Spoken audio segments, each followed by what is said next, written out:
ఏమిట్రా చూపు? పిచ్చి పట్టి చూస్తున్నావా? అర్థం కాక చూస్తున్నావా? నీ బిడ్డ, నీ గారాల కొడుకు, ఏకైక సుపుత్రుడు, నీకు తల కొరివి పెట్టవలసిన వాడు నీ చేత తల కొరివి పెట్టించడానికే తీసుకొచ్చాను.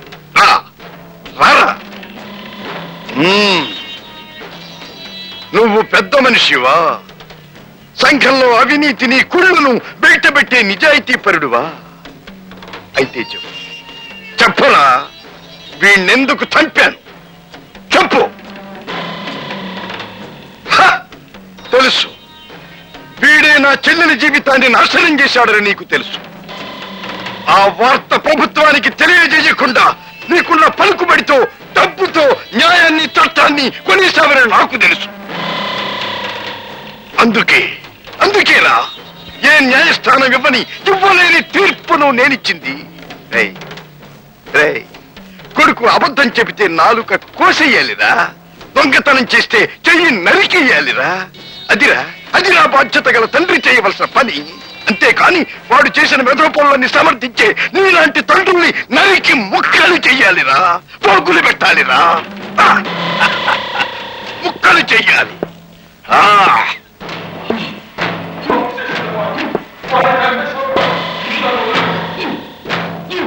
వదలు, ఇలాంటి చీడ పురుగుల్ని ఏరి పారేయాలి. వదలు.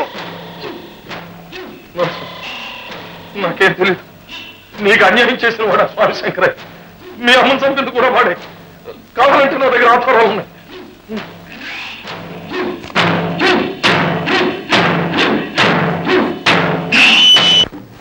లేదు లేదు లేదు, నేను చంపలేదు.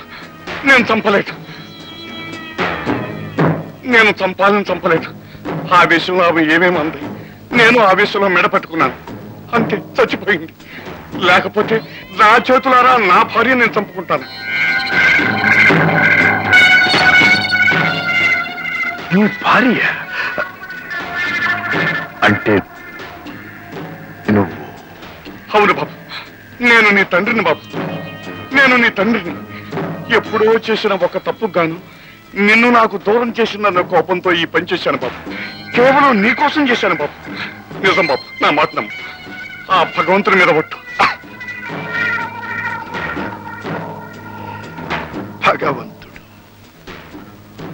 ఆ భగవంతుడే భార్యాభర్తల మధ్య ప్రేమను సృష్టిస్తాడు. ఆ భగవంతుడే భార్యాభర్తల మధ్య ద్వేషాన్ని కల్పిస్తాడు. ఆ భగవంతుడే తండ్రి బిడ్డల్ని వేరు చేస్తాడు. ఆ భగవంతుడే తండ్రి బిడ్డల్ని కలుపుతాడు. ఆ భగవంతుడే ఈ రోజు ఈ తండ్రిని, ఈ కొడుకును ఈ విధంగా కలిపాడు.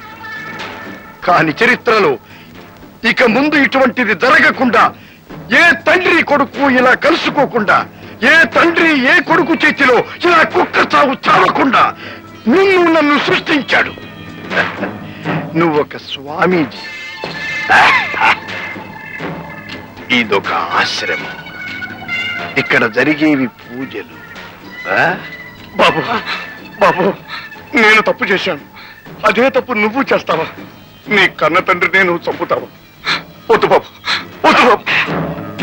కన్న తండ్రివి కాకపోతే నిన్ను చంపి ఉండేవాణ్ణి కాదేమో. నా తండ్రివి కావటమే నీ పాపం పండి, అందుకే నిన్ను చంపకుండా వదలను. అది కాదు బాబు. ఏమీ కాదు. కట్టుకున్న భార్య చావును, కన్న బిడ్డల నాశనాన్ని, కన్న భూమి వినాశనాన్ని చూచిన నీలాంటి కృతజ్ఞుణ్ణి పారేయాలి.